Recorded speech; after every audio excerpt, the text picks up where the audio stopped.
In this video, I'm going to be continuing my journey to find the perfect YouTube studio camera, this time looking at the Panasonic S1. Here's the story.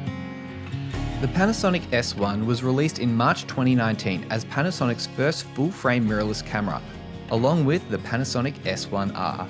The S1 has a 24.2 megapixel CMOS sensor, and with a paid firmware update, can now shoot up to 4K 60p 8-bit internally and 10-bit externally. The 60p is cropped to APS-C and the recording limit is 30 minutes. However, in 4K 24, 25 and 30p, you can record full frame, unlimited record time, and up to 10-bit internally. There are also various high frame rates, up to 180 frames per second in HD with a crop, no sound, and no autofocus. The camera has a native ISO of 100 to 51,200 and performs well in low light. It has IBIS or inbuilt image stabilization, which is great for getting B-roll shots, but for talking heads, it isn't necessary. The S1 has an L mount for lenses, and Sigma sells an adapter called the MC21 to adapt EF lenses to this camera. But unfortunately, you do lose continuous autofocus. There's plenty more to say about this camera, but today we are looking to see if it is the perfect YouTube studio camera. So let's take a look at it in action in the studio.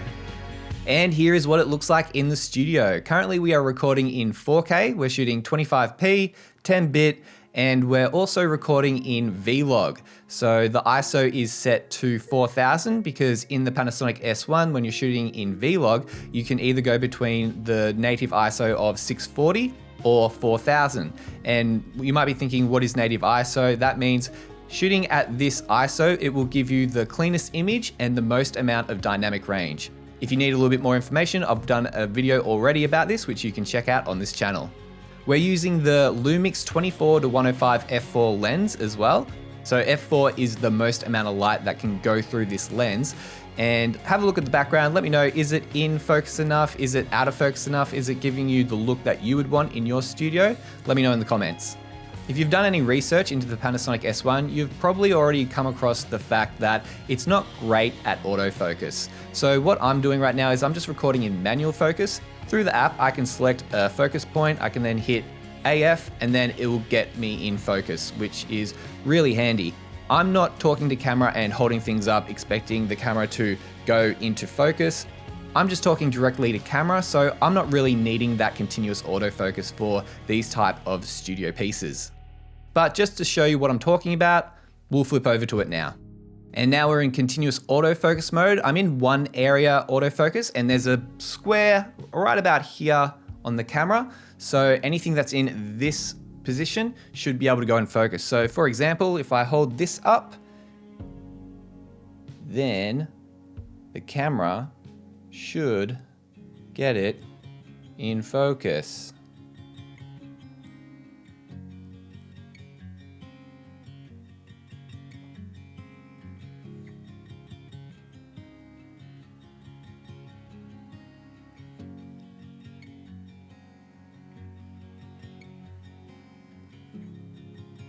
Now we're in focus. That was thrilling content. And now we're back in focus, I think now. Great, good. So as you can see, the autofocus on the Panasonic S1 isn't stellar. So from that one example, I can't really endorse this camera for its autofocus. This camera is fantastic in so many ways, but autofocus really is its weakest point. So if that's something that you are going to heavily rely on, I would strongly suggest that you find another camera system. So now I'm going to swap over to another lens and I'm going to use the Sigma 18-35 f1.8 using the Sigma MC21 adapter, just to show you a different kind of look that you can get in a studio environment. And now we're on the Sigma 18-35 f1.8 at f1.8. We've had to change a few of the settings on the camera, so now we are recording at a 640 ISO. I've done another custom white balance as well. And because we're using a cropped lens, we are now recording on the APS-C format as well. So we're not recording full frame anymore, it's now APS-C. The good thing about the adapter is it automatically switches over, so you don't have to go into the menus, find it, select it. You just put the adapter on, put the lens on, and then the camera automatically switches over, which is a real time saver. And the Panasonic S1 has a bunch of different photo styles that you can choose from as well. I typically go between Vlog and natural, but I'd always suggest you to go through your actual camera and go through the different settings, see what each of the different settings look like, and then make your own judgment on what looks good and what doesn't. Don't just take my word for it. Go and do the extra work and figure out what you personally like as well. That way you'll get the most out of the camera and get the image that you actually want to get, as opposed to what someone else on the internet is saying you should be trying to get. The battery life on the Panasonic S1 is quite good. You can get between 2 to 3 hours of record time with one Panasonic battery. If that's not enough for you, you can plug in power banks as well using the USB-C connection. And one unfortunate thing with this camera is that when you plug the USB-C into the camera, it won't charge the battery or run the camera unless the camera is turned off. So don't think that you can just plug the camera directly into the wall through a USB-C cable. It won't actually power the camera. It will only charge the battery when the camera is turned off. When the camera is turned off, you're not going to be able to record, which isn't very helpful. One other thing that I like about the Panasonic S1 is that it has 3 different custom mode dials on the top, and you can set those to be whatever you want. So for C1, I have that set up for my YouTube studio. For C2, I have that set up for shooting B-roll. So that's 4K, 50p, and you can change all the settings that you want in there as well, just to dial in exactly what you want. So you don't have to keep going to the movie mode and then changing all the settings, and then, oh no, now I want to shoot another piece to camera, put it all back to the normal settings. Then, oh no, now I want to shoot some B-roll and in slow-mo, so put them to other settings as well. It's nice just having those custom dials right up the top and easy to access. It really does speed up the workflow. And one more thing, if you are a live streamer and you want a clean HDMI out, this camera has it for you. So you don't have to worry about having info display on your live streams. It's nice and clean and will be exactly what you need for your live stream. So overall, is the Panasonic S1 the perfect YouTube studio camera?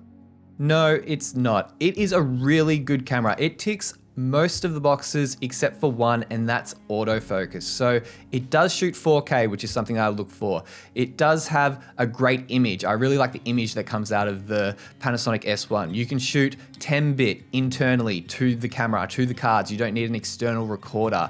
You're able to shoot 60p if you want to. It is 8-bit, but for my purposes, a lot of the time, I'm just happy with the natural picture profile in 8-bit. The only reason I really want 10-bit a lot of the time is to shoot Vlog, but I've been able to compromise with this camera, and a lot of the B-roll that you see me shooting these days is done in 4K, 50p, but then in 8-bit using the natural picture profile, which ultimately I'm happy with.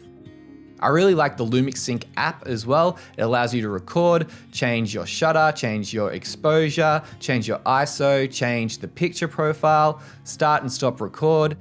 It does have a video stream as well, so you can see what you're actually recording. And unfortunately, it's not super smooth, so don't think that you're going to be able to pull focus remotely using this app. It is a little bit jittery sometimes and isn't super rock solid, but it is enough to see, oh, I am in focus. Oh yeah, that is what the framing looks like. That looks good. Hit record. And then after that, you really shouldn't be looking at the video stream anyway. You should be looking straight at the lens and talking to the lens, because that's eye contact, and you want to keep eye contact with your audience. You don't want to be looking off to the side or looking down or looking even more down at an iPad or whatever else. So just a side note, whenever you're talking to the camera, make sure you're talking to the lens. That's definitely something that I've mucked up on in the past, but is always something that I'm trying to be conscious of. There's still a lot more to say about this camera, but the main point of this video today is to talk about the Panasonic S1 as the perfect YouTube studio camera and what that entails. I've done a bunch of other videos on the Panasonic S1, so have a look at those if you're interested. It goes into more detail about the inbuilt image stabilization, different lenses and the looks that you can get, the dual native ISO, what it looks like on a gimbal as well. So if those things interest you, have a look at those on my channel. And that will do it for this video. If you found this video helpful, please give it a like. And if you haven't already, please consider subscribing to this channel for more videos on content creation in the future.